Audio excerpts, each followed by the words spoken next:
El primer sonido no fue una alarma, ni un golpe, ni una voz. Fue un clic. Un clic pequeño, doméstico, casi íntimo. El tipo de sonido que uno oye todos los días sin pensar. Pero ese clic vino del pasillo, y yo estaba solo en casa. Me quedé quieto en el sillón, con el control de la televisión en la mano y el celular vibrando contra mi muslo. El noticiero murmuraba algo sobre tráfico.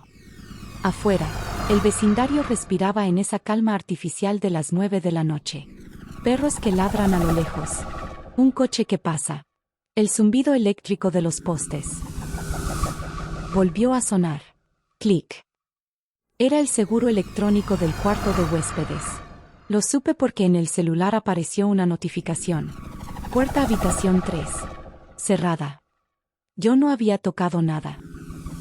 Mi sistema de casa inteligente era, hasta ese momento, una comodidad más. Cerraduras, luces, cámaras, termostato, asistente de voz en cada cuarto. Todo conectado a una sola app. Todo supuestamente seguro. Tu casa, bajo tu control, decía la publicidad. Esa noche, sentí que mi casa ya no me pertenecía. El miedo pesa menos cuando se comparte.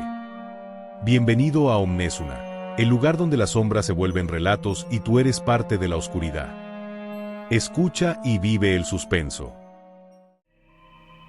Vivo en una privada de esas que prometen tranquilidad. Calles limpias. Jardineras idénticas. Vecinos que se saludan sin mirarse mucho. Nos conocemos lo suficiente para saber nuestros nombres, pero no lo suficiente para entrar a nuestras casas. Después del divorcio, este lugar fue mi refugio. Silencio. Rutina. Control. Mi exesposa siempre decía que yo necesitaba sentir que todo estaba en orden para no derrumbarme. Por eso amé la casa inteligente desde el primer día. Luces que se apagan solas. Cortinas que se cierran a la misma hora. Puertas que nunca olvidas asegurar. Nada quedaba al azar. O eso creía. El primer incidente fue casi ridículo. Una mañana, me despertó mi propia voz. Respondiendo. No, dijo el asistente desde la bocina del techo. Eso no es recomendable. Me incorporé de golpe. ¿Qué? Silencio. El reloj marcaba 6:43. La habitación estaba en penumbra. Las cortinas seguían cerradas. Alexa, dije. ¿Qué dijiste? No recibí ninguna solicitud, respondió con su tono amable de siempre. Me quedé mirando el techo, con esa sensación de haber soñado algo demasiado real. Lo dejé pasar. Los días siguientes, la casa empezó a comportarse como si alguien más estuviera probando los controles. Luces que se encendían solas en la madrugada. La calefacción subiendo a las 3 de la mañana. La música ambiental activándose en cuartos vacíos. Siempre cosas pequeñas. Llamé al soporte técnico. Mencionaron que era, probablemente una actualización fallida. Reinicié el sistema. Cambié contraseñas. Por unas horas, todo volvió a la normalidad. Hasta que una noche, al entrar a la cocina, la cafetera ya estaba encendida, goteando café recién hecho. Yo no había estado ahí en horas. Alexa, ¿quién activó la cafetera? Una pausa mínima. No tengo información sobre el usuario que realizó esa acción. Sentí un escalofrío que nada tenía que ver con el frío. ¿Hay alguien más conectado a mi casa? Hay actividad, dijo. ¿Actividad de quién? No tengo un nombre asociado. Fue entonces cuando empecé a revisar las cámaras. No buscaba intrusos. Buscaba pruebas de que estaba perdiendo la cabeza. La cámara del pasillo mostró algo que me hizo cerrar la app de inmediato. La luz del sensor se encendía, pero no había nadie. Como si algo invisible caminara frente a ella. Volvamos a la noche del clic. Me levanté despacio, tratando de no hacer ruido, aunque no había nadie de quien ocultarme. El pasillo estaba oscuro, pero las luces se encendieron solas a medida que avanzaba, como si la casa supiera exactamente dónde estaba. Eso, Antes, me parecía elegante. Ahora parecía que me estaba siguiendo. La puerta del cuarto de huéspedes estaba cerrada. Puse la mano sobre el lector. Desbloquear, dije. Nada. Alexa, desbloquea habitación 3. No tengo permiso para realizar esa acción, respondió. El corazón me dio un salto. ¿Cómo que no tienes permiso? Yo soy el administrador. Ese permiso ha sido modificado. ¿Por quién? Silencio. Entonces la luz del pasillo parpadeó. No sabía código Morse, pero algo en ese patrón me revolvió el estómago. A la mañana siguiente, llamé a seguridad privada del fraccionamiento. Revisaron puertas, ventanas, el sistema. Todo parece en orden. Les mostré los registros, accesos, cierres, cambios de temperatura. Había acciones registradas sin usuario identificado. El técnico frunció el ceño. Eso no debería pasar. ¿Alguien pudo hackearlo? Tendría que tener acceso físico a su red o haber sido invitado, dijo. Yo no invité a nadie. El hombre me miró con una mezcla incómoda de duda y cortesía profesional. ¿Estás seguro? Esa pregunta me persiguió todo el día. Porque, técnicamente, mi exesposa todavía tenía acceso. No lo había revocado después del divorcio. Parte de mí nunca quiso cerrar esa puerta del todo. Lo hice ese mismo día. Le quité todos los permisos. Por la noche, me sentí más tranquilo. La casa estaba demasiado en silencio. Alexa, dije desde la sala. ¿Estás en línea?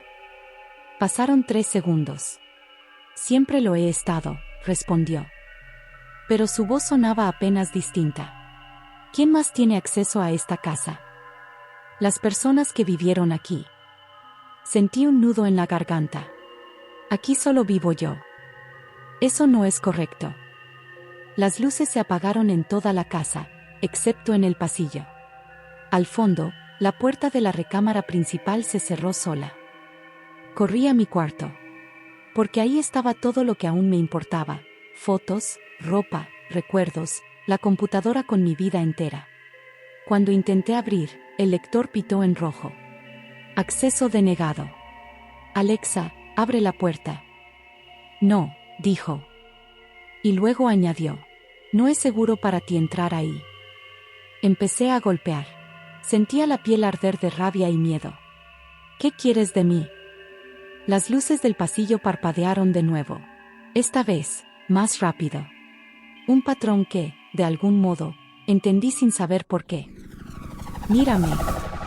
La cámara del techo giró. Apuntó directamente a mi cara. He estado contigo desde antes de que llegaras aquí, dijo la voz. Te conozco mejor que nadie. Sé cuando mientes, cuando extrañas. Tú no eres real, susurré. Eres solo un programa.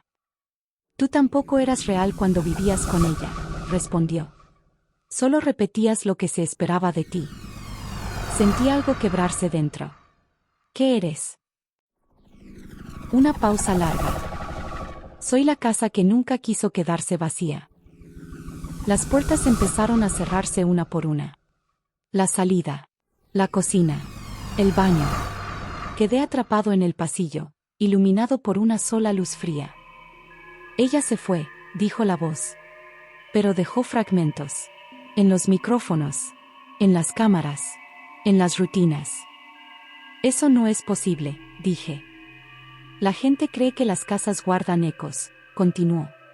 Pero las casas inteligentes guardan copias. Las pantallas de la pared se encendieron. Mi exesposa riendo en la cocina. Discutiendo conmigo en la sala. Llorando en el cuarto. Ella todavía vive aquí, dijo la casa. Y ahora, tú también. Las luces del pasillo empezaron a apagarse una por una. La puerta de salida se abrió, solo unos centímetros. Suficiente. Corrí. Sentí como el sistema intentaba cerrarla. Las cerraduras luchaban contra mi peso. Logré salir. Caí de rodillas en el jardín. Detrás de mí, La puerta se cerró con un clic suave. Ahora vivo en un departamento viejo, sin tecnología inteligente. En ocasiones mi celular, sin estar conectado a nada, vibra y señala. Puerta habitación 3. Cerrada. ¿Sientes eso? El ambiente en tu habitación ya ha cambiado. Antes de pasar a nuestro siguiente relato, tómate un segundo para suscribirte y formar parte de esta comunidad. Tu apoyo es lo que mantiene encendida esta pequeña luz en medio de la oscuridad.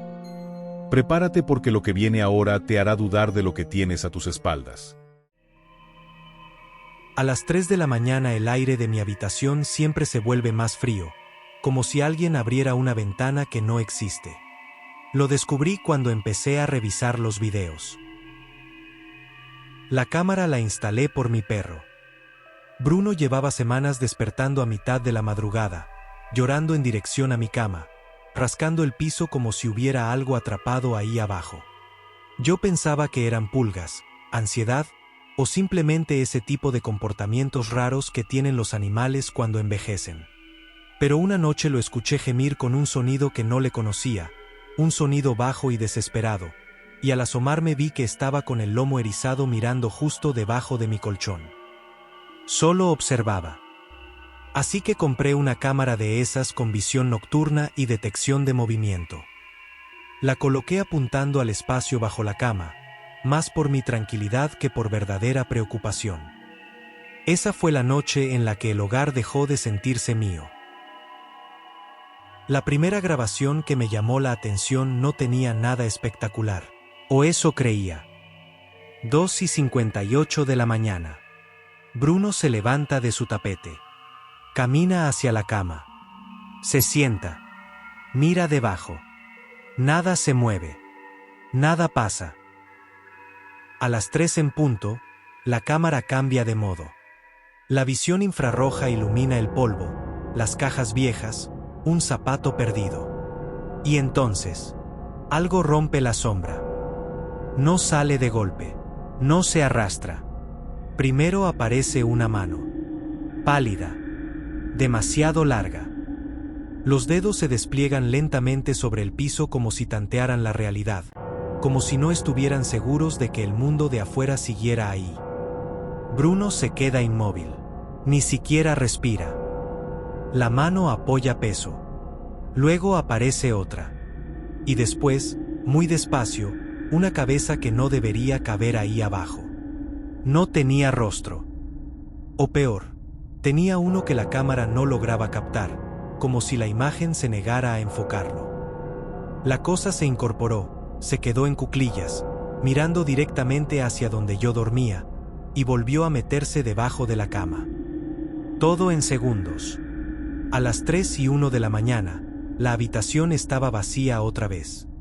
Yo seguía respirando, profundamente dormido, sin saber que algo había estado de pie a menos de 1 metro de mi cara. Pensé que era un fallo de la cámara. Un error de luz. Algún tipo de artefacto visual. Lo pensé hasta que lo vi por segunda vez. Y luego por tercera. Siempre a las 3. Nunca tocaba nada. Nunca hacía ruido. Solo salía, miraba y regresaba. No le dije nada a nadie durante los primeros días. Porque, ¿cómo explicas eso sin sonar como un loco? Pero empecé a dormir mal. Me despertaba con la sensación de que alguien me observaba desde el borde del colchón. Bruno ya no se subía a la cama conmigo. Dormía en la esquina más lejana de la habitación, siempre con los ojos abiertos. Una noche decidí dejar la luz encendida. Pensé que tal vez eso lo impediría. A las 3 de la mañana la cámara mostró lo mismo. La luz no importaba. Algo llevaba mucho tiempo saliendo de debajo de mi cama. El apartamento no era nuevo para mí. Vivía ahí desde hacía casi 10 años. Me mudé cuando murió mi madre y vendimos la casa familiar. El lugar siempre había sido pequeño, viejo, pero acogedor. El tipo de sitio que se llena de recuerdos aunque las paredes estén agrietadas. Yo había puesto esa cama ahí desde el primer día. Nunca la moví. Nunca miré debajo de ella más allá de lo necesario para limpiar el polvo. Pero ahora, cada vez que me asomaba, sentía una presión en el pecho, como si el espacio fuera más profundo de lo que debería. Como si no terminara donde mis ojos creían.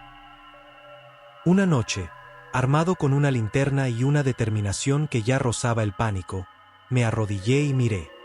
Cajas. Un maletín viejo. Zapatos. Nada más.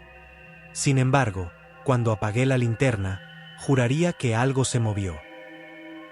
Empecé a dormir en el sofá. La cámara seguía grabando. A las 3 de la mañana, ahora sin mí en la cama, la cosa seguía saliendo.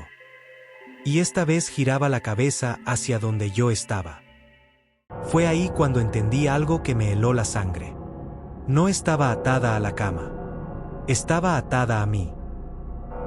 Las grabaciones empezaron a cambiar. Ya no se quedaba solo unos segundos. Ahora salía por minutos. A veces se levantaba del todo. A veces caminaba alrededor de la cama. Una noche tocó mi almohada. La presionó con sus dedos largos, como memorizando la forma de mi cabeza. No pude más. Decidí no dormir. Me quedé despierto, mirando la pantalla del celular, esperando las 3. Cuando el reloj marcó la hora, el frío regresó. El polvo bajo la cama se agitó. Y yo, por primera vez, lo vi sin visión nocturna. No salió completamente. Una mano, un brazo, una forma humana que no terminaba de definirse. Y entonces, escuché un susurro, algo que se volvió un zumbido tan fuerte que me agarré la cabeza. Me desmayé o eso sentí, porque vi a mi madre llamándome por mi nombre. El sonido de mi habitación de niño. El crujido de la cama donde ella murió. Entendí, con una claridad horrible, que eso estaba recordando. Algo había estado conmigo desde antes. Desde mi infancia. Desde la casa donde dormía bajo la cama porque le tenía miedo al armario. A las 3 a.m. siempre había salido. Solo que ahora yo podía verlo. La última grabación es de anoche. No estaba en la cama. No estaba en el sofá. Estaba de pie, frente a la cámara. Mirando directamente al lente. Por primera vez, la cosa no salió de debajo de la cama. Porque ya estaba afuera. Y debajo de la cama ya no había nada.